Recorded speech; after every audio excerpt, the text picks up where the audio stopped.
오늘은 종려주일이고 오늘부터 시작해서 한 주간을 고난주간이라고 합니다. 종려주일은 예수님께서 예루살렘 성에 입성하실 때 예수를 따르던 많은 무리들이 기뻐서 자기의 겉옷을 벗어서 나귀 안장을 지우고 길에 펴기도 했고, 또 수많은 군중들은 종려나무 가지를 꺾어서 흔들며 예수님을 앞뒤로 호위하며 예루살렘으로 들어가면서 호산나 주의 이름으로 오신 이여 하늘에서는 평화야 가장 높은 곳은 영광이로다 하며 예수님을 환영했던 바로 그 날입니다. 호산나라는 말의 뜻은 지금 우리를 구원하소서라는 뜻을 가지고 있습니다. 우리 말로 치자면 만세를 부르는 것과 비슷한 뜻일 겁니다. 또 종려나무는 키가 한 20여 미터 되는데 관상수로서 참으로 아름다운 나무이기도 합니다. 아가서를 보니까 사랑하는 사람을 가리켜서 종려나무 같다라고 표현하기도 했습니다. 그리고 여리고 성은 종려나무가 많아서 종려도시라고 할 정도로 이렇게 잘 알려져 있습니다. 오늘 말씀은 이미 우리가 잘 아시다시피 예수님께서 예루살렘 성에 입성하실 때 관한 그런 내용들입니다. 복음서를 읽어보면 예수님께서는 사람들이 많이 모일 때 오히려 피해서 다른 곳으로 가시곤 하였습니다. 그런데 오늘 이날만큼은 웬일인지 많은 사람이 모이는 유월절 절기에 나귀를 타고 입성을 하시게 됩니다. 예수님께서 나귀를 타시고 예루살렘에 오실 때 많은 사람들이 종려나무 가지를 흔들면서 호산나 부르면서 예수님을 환영하던 그 예루살렘의 모습을 한번 생각해 봤으면 좋겠습니다. 그래서 오늘 우리도 종려주일을 맞이해서 주님을 이 시간 우리들의 마음에 영접하는 그런 시간이 되었으면 좋겠습니다. 예수를 믿은 지가 몇 년인데 무슨 영접하느냐라고 말씀을 하실지 모르겠는데요.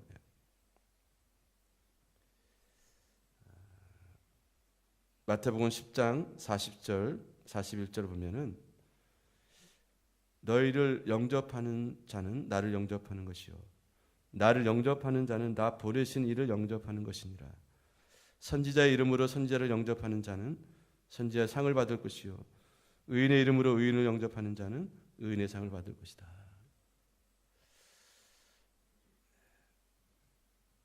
예수를 오래 믿어도 영접되지 않은 그런 심령들이 있을 수 있습니다.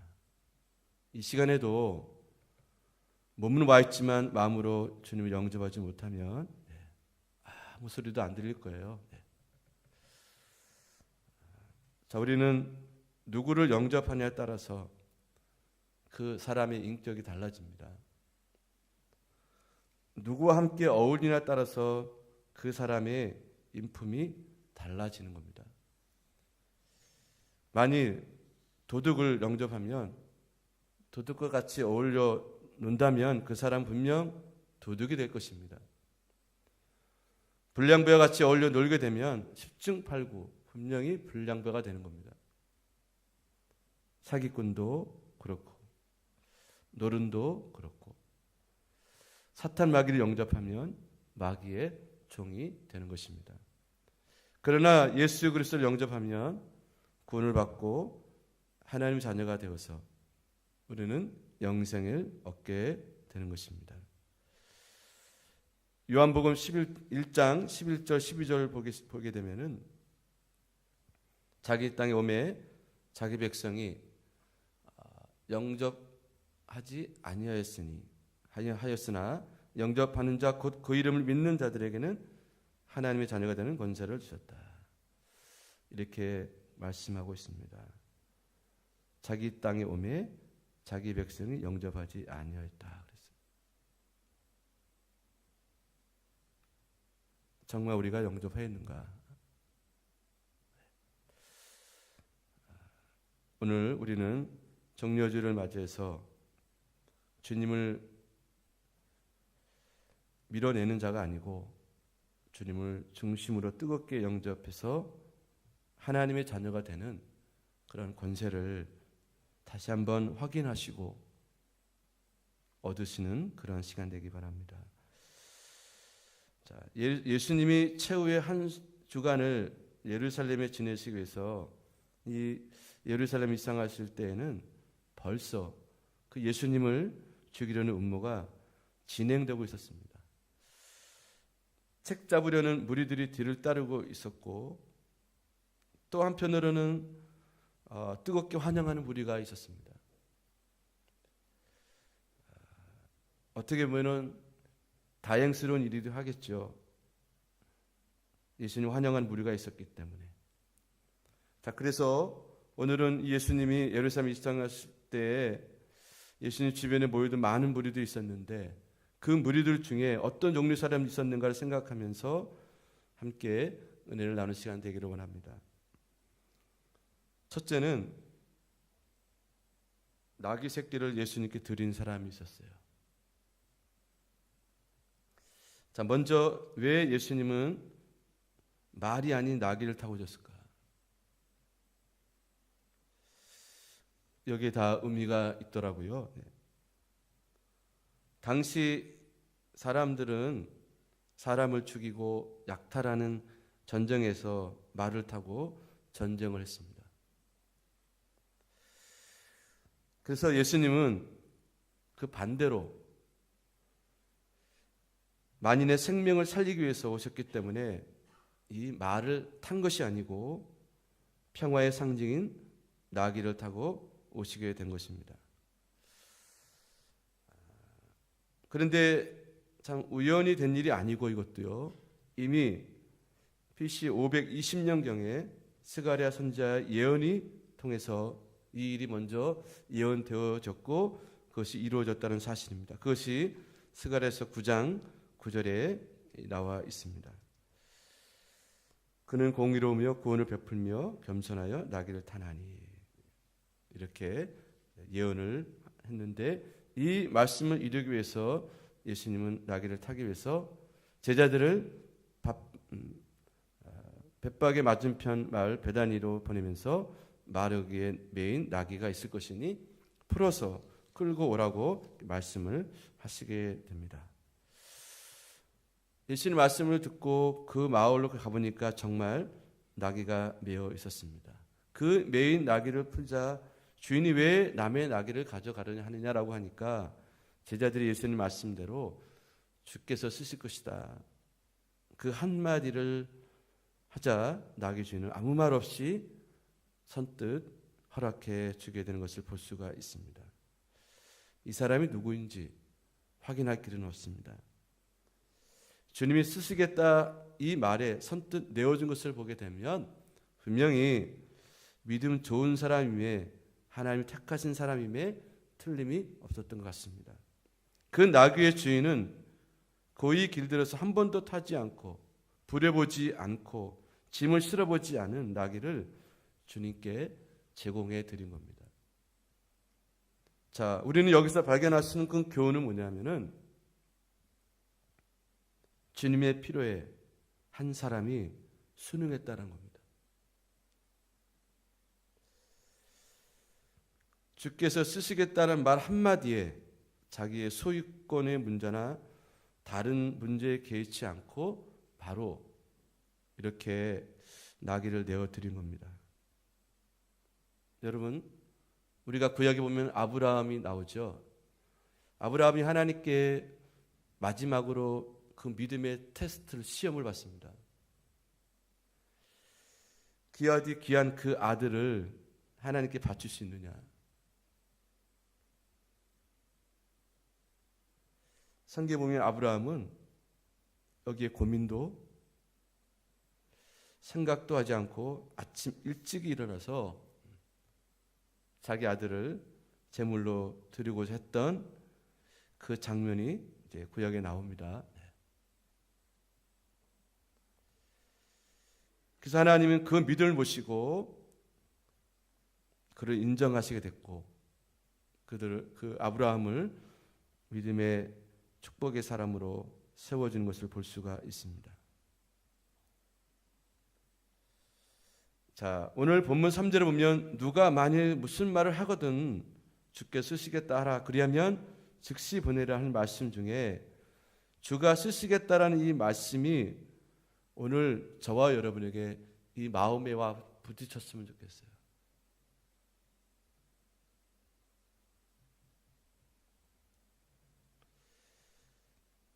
여러분에게 어떤 부분에 있어서 그것이 무엇이 됐든 간에 주가 쓰시겠다 이 말이 우리 마음에 부딪혔으면 좋겠습니다.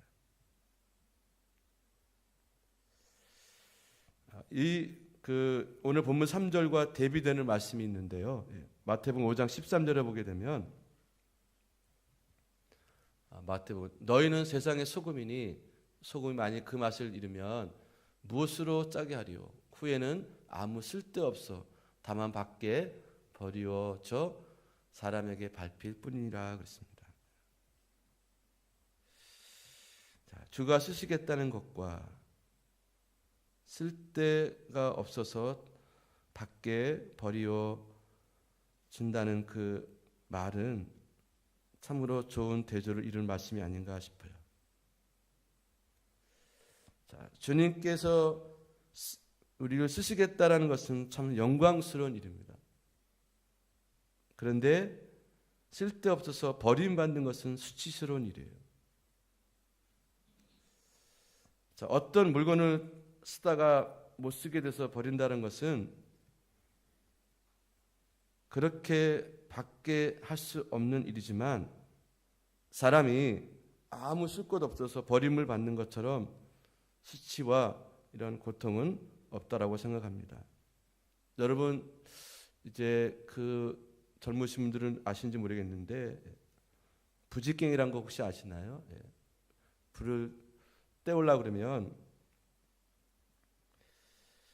불을 붙이기 위해서 막 이렇게 쑤셔대는 거 있거든요. 그것이 이제 하다 보면 타거든요. 그러면 조금 남으면 아궁이에 이렇게 던져버리는 거죠. 그러면 그 끝까지 쓰임 받다가 이제 태워지는 것인데요. 그거 부직경이 있고 작대기라는 것이 있습니다. 그 작대기는 뭐냐면은 지게를 받치는 것을 작대기라고 그러는데요. 이거는 불어줄 때까지 쓴다라는 것을 이렇게 얘기를 하더라고요. 자, 그래서 여러분 비록 보잘것없는 사람이라 할지라도 내가 누군가에게 무엇인가에 더군다나 하나님께 쓰임 받을 수 있다 그러면 이것은 큰 축복이 아니고 큰 행복이 아니겠나 싶습니다. 근데 가장 불행한 것은 뭐냐면은 아무도 그 사람의 가치나 존재를 인정해 주지 못할 만큼 버림받은 것은 큰 불행이 아닐까 싶어요. 자, 여러분은 주님을 위해서 무엇을 드렸습니까?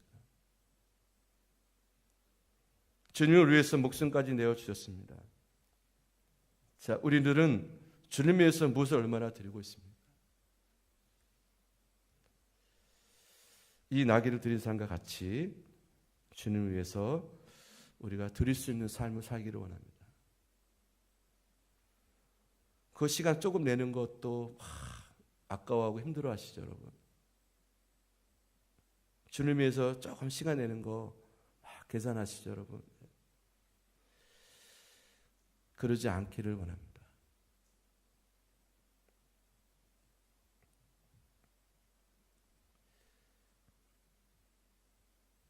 누가복음 15장에 보게 되면 탕자의 비유가 나오는데 아버지는 탕진하고 집을 나간 이 아들이 돌아오니까 새 옷을 입히고 새 신을 신기고 가락지를 끼우고 살찐 송아지를 잡아서 잔치까지 해주셨습니다. 자, 진정 우리가 주님을 영접한다면 무엇인지 들을 수 있는 우리 모두가 되기를 원합니다. 오늘도 주님은 우리를 찾아오십니다. 내 마음에, 내 가정에, 그리고 우리 교회에 입성하십니다. 오늘 종려주를 통해서 그것을 우리가 느껴지면 좋겠고 그것이 경험되어지면 좋겠습니다. 정말 우리가 주님을 환영할 수 있기를 바랍니다.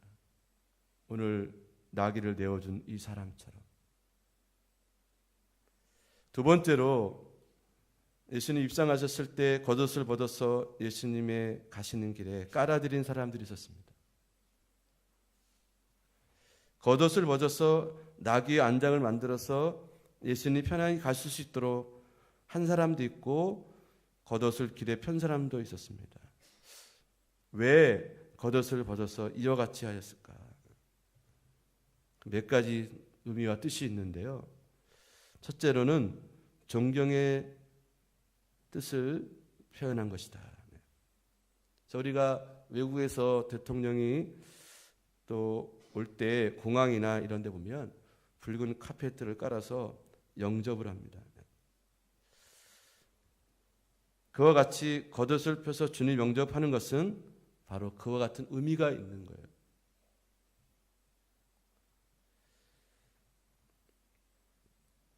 오늘 특별히 이들은 누가 권해서 이렇게 한 것도 아니고요.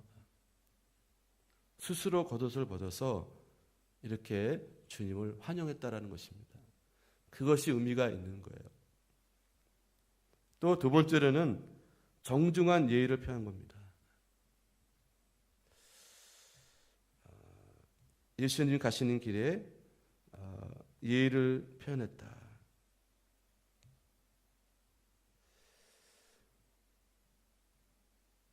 정말 우리는 이 시간도 예배를 드리지만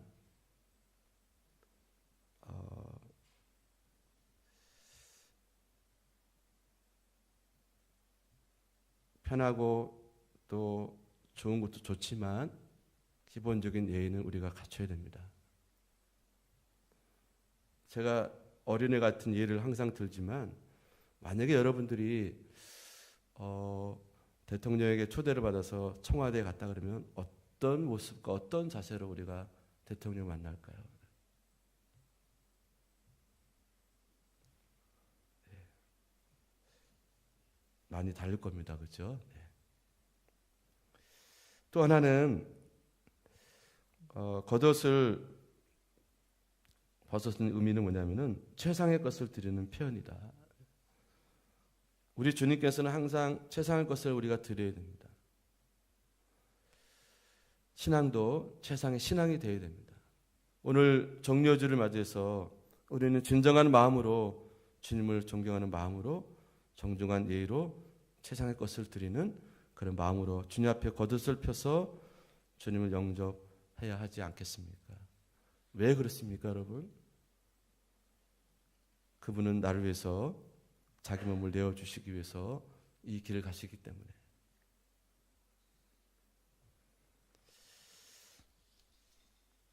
자, 또 한 무리들은 어떤 무리가 있었냐면은 종려나무를 꺾어 흔들면서 호산나를 부르면서 종려나무 가지를 길에 편 사람들이 있었습니다.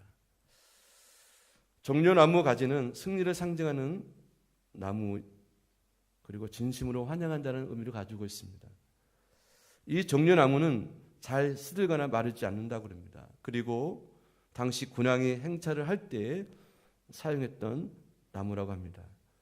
그러니까 주님은 만왕의 왕이시고 만주의 주가 되시기 때문에 종려나무 가지를 흔들어서 주님을 환영하는 것이나 그 가지를 길에 펴는 것은 당연하다라고 볼 수가 있겠습니다. 또 종려나무는 사철 푸른 나무라고 합니다. 주님을 영접 환영하는데 씨일 나무는 시들거나 마르지 않아야 한다는 것입니다. 생명의 주님을 찬양하는 마음도 우리의 믿음도 이와 같이 시들시들한 모습으로 주를 영접하지 말라는 것입니다. 항상 싱싱하고 생명력이 넘치는 그런 모습으로 주님을 영접하고 맞이해야 한다는 것입니다.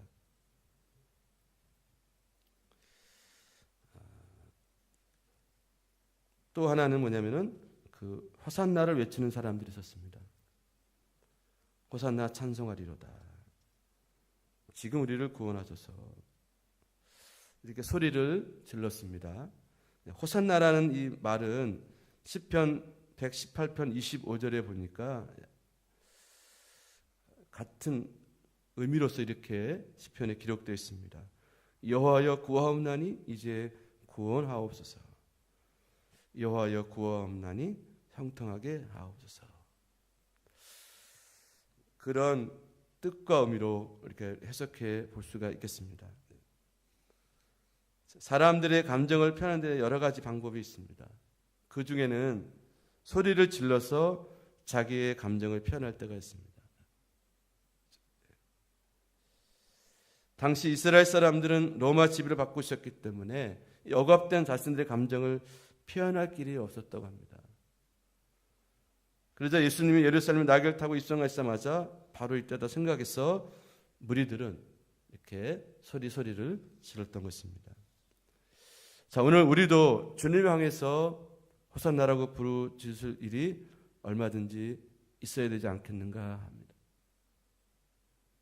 아까 시편의 말씀처럼 그런 간절함의 부르짖음이 있어야 되지 않겠는가. 하나님 구원해 주십시오. 이 어려움에서, 하나님 이 고통에서, 이 질병에서 우리를 구원해 주십시오. 하나님 이 믿음 없음에 대해서 하나님 나를 구원해 주십시오.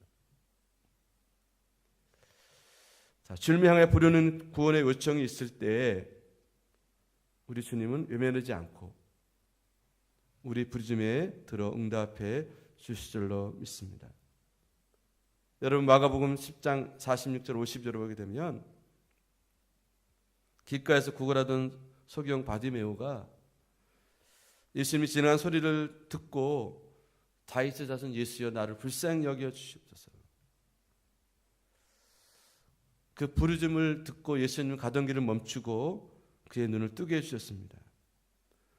마태복음 15장 21절 28절 보게 되면은 가나안 여인이 귀신 들린 딸을 고치기 위해서 예수님께 나와서 부르짖었습니다. 그때에도 들어주셨고요.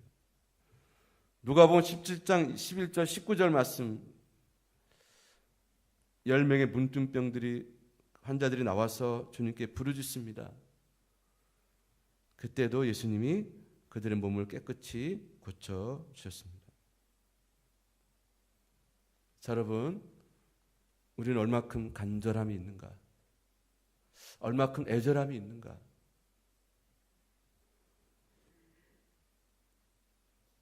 오늘날 우리들의 문제 가운데 하나가 뭐냐면 이 간절함이 그리 많지 않다라는 거예요.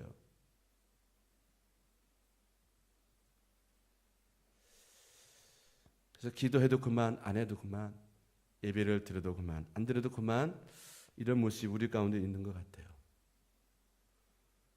자, 여러분 지금 우리가 이 종료주를 맞이해서 우리 신앙을 돌아보고 있는데 좀 더 간절하게 부르짖는 자가 되자.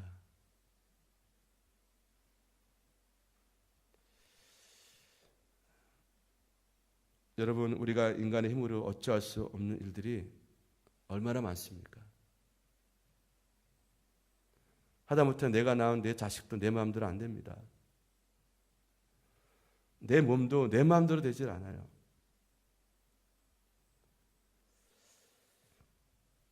그렇기 때문에 우리는 주님께 부르짖어야 됩니다. 새벽 기도는 특정한 사람만 나오는 것이 아닙니다. 금요 기도에는 시간 없는 사람이 나오는 것이 아닙니다. 자, 여러분 좀 부탁드리고 싶습니다. 네. 이제 한 주간 우리는 특별이라는 말을 안 씁니다. 네. 고난 주간을 맞이해서 여러분 각자가 시간을 꼭 내서 하나님께 부르짖는 시간을 가졌으면 좋겠습니다. 다섯 번째로 주님 입성하실 때 주님을 시기하고 질투하는 무리들이 있었습니다. 예수님이 낙이 타고 많은 사람이 환영을 받으며 입성하실 때 환영하는 사람들만 있는 것이 아니었던 것입니다. 시기하고 질투하고 심지어는 예수님을 죽이려고 계획했던 무리들이 있었습니다. 그들은 결국 예수님을 십자가에 못 박게 하였습니다.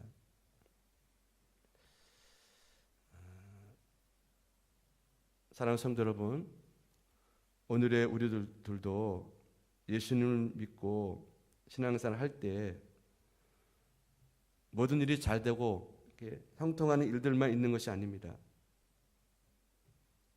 햇빛이 밝으려면 오히려 그림자는 더욱더 선명하게 따라다닙니다.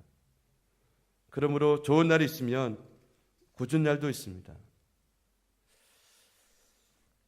어쨌든 우리들은 이 무리들의 축에 끼지 말아야 된다.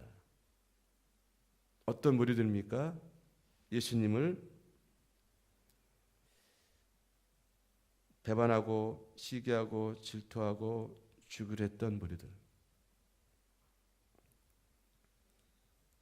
예수님께서는 그 제자 중에 하나였던 가룟 유다를 향해서 이렇게 말씀하십니다. 마태복음 26장 24절에 보니까요. 차라리 내가 나지 아니었더라면 좋을 뻔하였더라.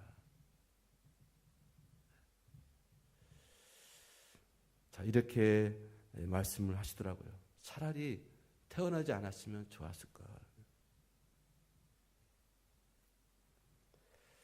자, 이와 같이 주님을 시기하고 미워하고 죽이려는 계획하는 무리가 있어도 주님을 개의치 않았습니다.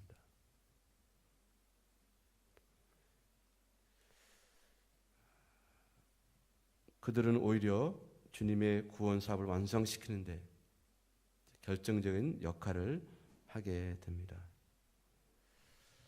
저는 우리가 신앙생활 하면서 이런저런 일들이 있을 겁니다. 방해도 있고 공격도 있고요. 시기와 질투도 있을 겁니다. 여러분, 예수님처럼 뜻을 품는 자들은 그것을 개의치 않는 겁니다. 그렇지 않은 사람들은 흔들리고 시험을 받는 거죠. 자, 우리에게도 분명한 뜻이 있어야겠습니다. 가는 길이 분명해야겠습니다. 그래서 이런 일이 있더라도 오히려 우리는 기뻐할 수 있는 우리 모두가 되었으면 좋겠습니다. 마태복음 5장 11절 12절 보니까요. 나를 인하여 너희를 욕하고 핍박하고 거짓으로 너희를 거스려 모든 악한 말을 할 때에는 너희에게 복이 있나니 기뻐하고 즐거워하라. 하늘에서 너희 상이 큼이라. 너희 전에 있던 선지자들은 이같이 핍박하였느니라.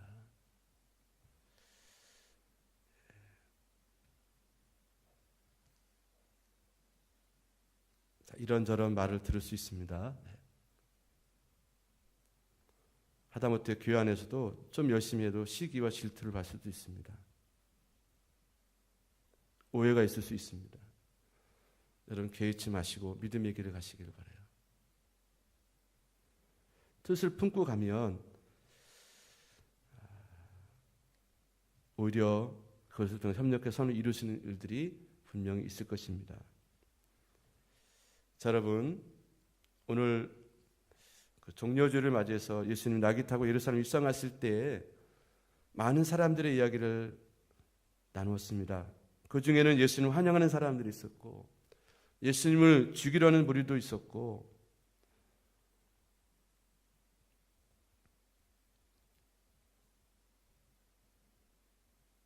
자, 우리는 어떤 무리에 속할 것인가?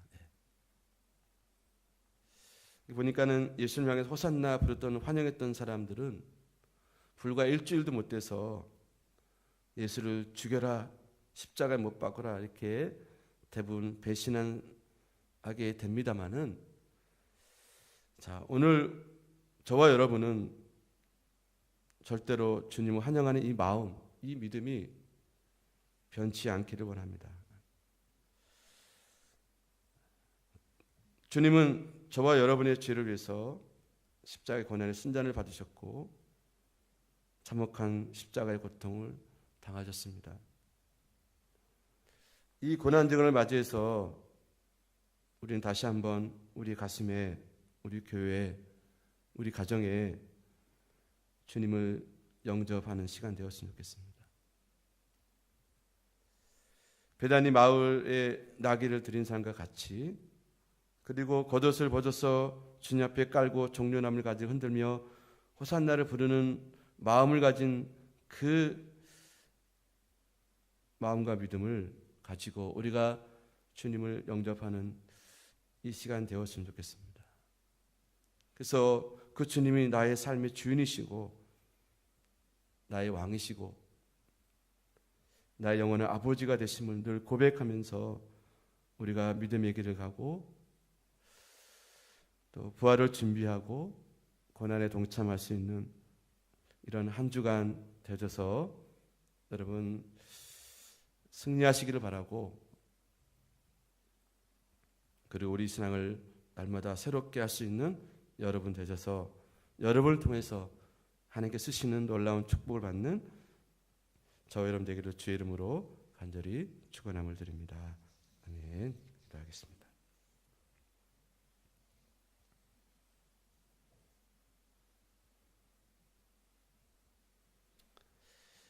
하나님, 오늘 종려 주일 고난 주간의 시작입니다.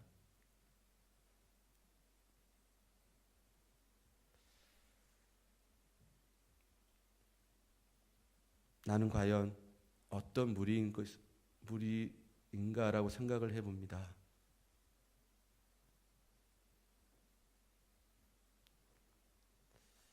이 시간 저희들이 주님을 영접하기를 원합니다. 머리로만이 아니라 가슴으로 영접하기를 원합니다. 그리고 삶 전체로 주님을 영접하기를 원합니다. 그래서 정말 주님이 나의 왕이시고 나의 주님이시고 나의 친구이시고 나의 아버지가 되심을 늘 고백하게 하여 주시옵소서. 그래서 정말 주님의 뜻을 이루어지는 저희들 되기를 원합니다. 많은 사람들이 배반하고 많은 사람들이 교회를 떠났고 많은 사람들이 불신앙의 자리에 머물러 있지만 하나님 시간 주님을 다시 한번 영접함으로